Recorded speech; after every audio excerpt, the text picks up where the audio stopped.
first semester going into graduate school and being nervous, being anxious about, what to expect and what to do and all of the different things that I was going to have to do. And honestly, every year seemed long while I was in it. It just seems like it has absolutely flown by. So now that I've gone through the 4 years of graduate school, would I actually still make the decision that I made in 2020 to start a clinical psychology program?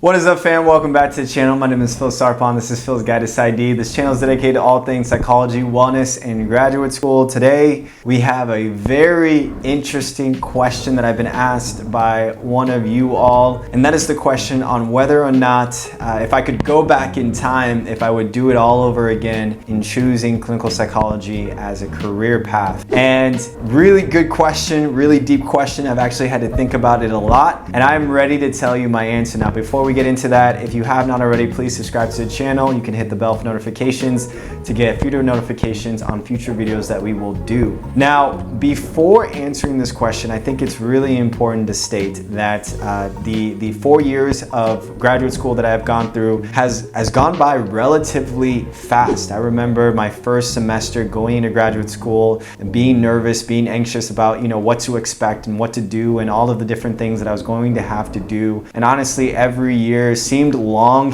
while I was in it. It just seems like it has absolutely flown by. So now that I've gone through the 4 years of graduate school, would I actually still make the decision that I made in 2020 to start a clinical psychology program? And the answer is absolutely a resounding yes. Now, here's the thing, it is a yes with an asterisk, and maybe this can be something that could be helpful for you all as well. It's a yes with an asterisk in that my decision to pursue clinical psychology school, that there were a few main things that I wanted to make sure that I pursued throughout graduate school and that hopefully I will continue to pursue after graduate school. And those main things have to deal with clinical practice. I really wanted to serve underserved populations. I wanted to serve those who were marginalized or disenfranchised communities, people of color, those who had experienced trauma. And so that was really important for me, and throughout graduate school that has stayed the same. The other thing I really wanted to do in terms of clinical psychology was that I wanted to do a little bit of research and obviously a little bit of teaching. And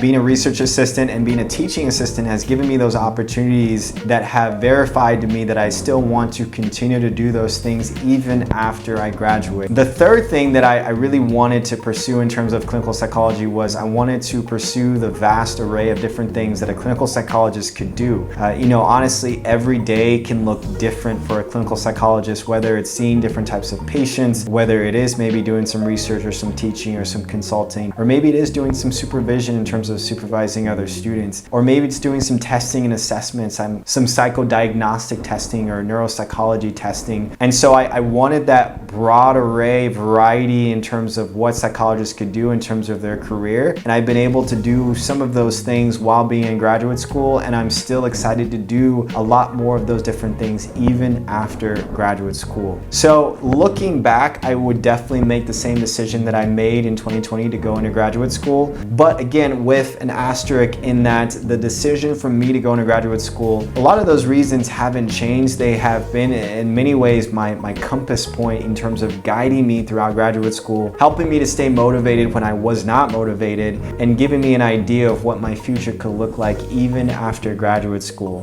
And so if you're thinking about pursuing clinical psychology school, I would say try and figure out your pillars. It could be your 4 main pillars of why you want to pursue the field. For me, it was working with underserved populations, it was doing research and teaching, it was working with a diverse array of different things that you can do in the field itself, and then also having an idea of how I wanted to also continue to give back to my community. Whatever your 4 pillars are in terms of why you want to pursue the field, I think those things will carry you through the program and even after the program. And honestly, of course, those pillars could change. You might go into graduate school and realize that you want to not maybe do research or teaching, but you want to do something else like testing or assessment. That could also take place for you as well. But I think having that strong 4-pillar-based system where in your mind you've gotten together why you really want to do and pursue this field is going to be absolutely telling in terms of you either having regrets of starting the program or being excited about the future of the program. All right, so